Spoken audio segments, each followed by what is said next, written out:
Imagine walking into the world's most famous museum. Thousands of priceless masterpieces surround you. Security guards stand nearby. Visitors wander through the galleries. Then, in the middle of all of this, one ordinary man calmly removes the most famous painting on earth from the wall, hides it beneath his clothing, and simply walks out the front door. No alarms, no chase, no one notices.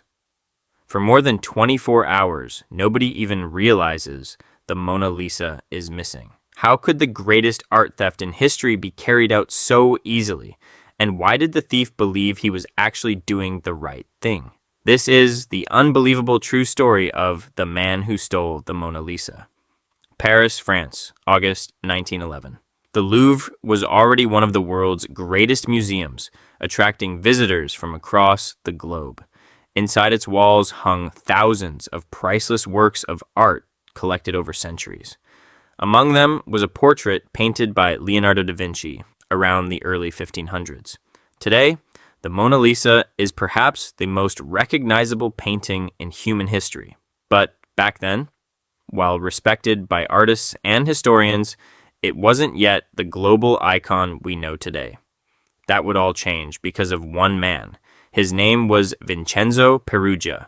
Peruggia was an Italian handyman who had previously worked at the Louvre. His job wasn't glamorous. He helped install protective glass cases on valuable paintings, including the Mona Lisa itself. This meant he knew the museum's layout, understood its routines, and knew something many outsiders didn't. Security at the Louvre wasn't nearly as strict as people imagined. On Mondays, the museum closed for cleaning and maintenance. Only employees and contractors were allowed inside.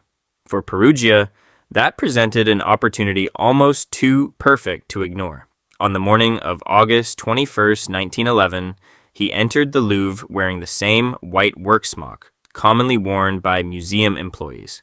Nobody questioned him. He blended in perfectly. He walked calmly through the galleries until he reached the Salon Carré, where the Mona Lisa hung. The room was quiet. He lifted the painting off the wall. It weighed more than many people realize because it remained attached to a heavy wooden frame and protective case. Carrying it into a nearby stairwell, Peruggia carefully removed the wooden frame and glass covering. Now holding only the wooden panel with Leonardo's painting, he concealed it beneath his clothing. According to later accounts, he encountered a locked door while trying to leave. Instead of panicking, he simply waited until someone opened it. Moments later, he walked out of the Louvre, carrying the most valuable painting in the world beneath his coat. No one stopped him, no one searched him, no one suspected a thing. The greatest art theft in history had taken less than an hour. Even more astonishing was what happened next. The museum remained open to visitors. People walked through the gallery all day. Some noticed the empty space on the wall, but assumed the painting had been temporarily removed for photography or cleaning, something that happened regularly. It wasn't until the following day that museum staff finally realized something was terribly wrong. The Mona Lisa had vanished. Panic spread through Paris. The Louvre immediately closed its doors. Police officers searched every room, every hallway, every storage area. Nothing. Divers even searched nearby rivers in case the painting had been destroyed. Again, nothing. News of the theft spread across Europe and then the rest of the world. Newspapers printed enormous headlines. People lined up outside the museum, not to admire the artwork, but simply to see the empty space where the Mona Lisa had once hung. Ironically, the theft made the painting far more famous than it had ever been before. As pressure mounted, French authorities launched one of the largest investigations in the country's history. More than 1,000 suspects were questioned. Fingerprints were collected from the frame left behind. But fingerprint science was still in its infancy, and investigators failed to match them to anyone. The investigation took some surprising turns. At one point, the famous poet Guillaume Apollinaire was arrested. His association with controversial artists placed him under suspicion. During questioning, Apollinaire mentioned his friend, Pablo Picasso. Suddenly, one of history's greatest painters found himself questioned by police over the disappearance of Leonardo da Vinci's masterpiece. Imagine that. Picasso, a suspect in the theft of the Mona Lisa. Both men were eventually cleared. Meanwhile, the real thief remained completely unnoticed. Back in Italy, Vincenzo Peruggia had hidden the painting inside a simple wooden trunk in his apartment. There it stayed, day after day, month after month, year after year. The world's most famous missing artwork sat quietly inside an ordinary room while detectives searched across Europe. But why? Why steal it only to hide it? The answer is more complicated than many people expect. Peruggia later claimed he believed the Mona Lisa belonged in Italy. Leonardo da Vinci was Italian. Peruggia believed France had unfairly taken one of Italy's greatest cultural treasures. What he didn't realize, or chose to ignore, was that Leonardo himself had brought the painting to France centuries earlier, where it was legally acquired by King Francis I. Still, Peruggia saw himself not as a criminal, but as a patriot. Whether that was his true motivation or simply an excuse remains debated by historians. Some believe he genuinely loved Italy. Others think money also played a role. Perhaps it was both. For more than 2 years, he kept the painting hidden. Then, in late 1913, he decided the time had come. Using the false name Leonardo, he contacted an art dealer in Florence. He claimed he possessed the missing Mona Lisa and wanted to return it to Italy.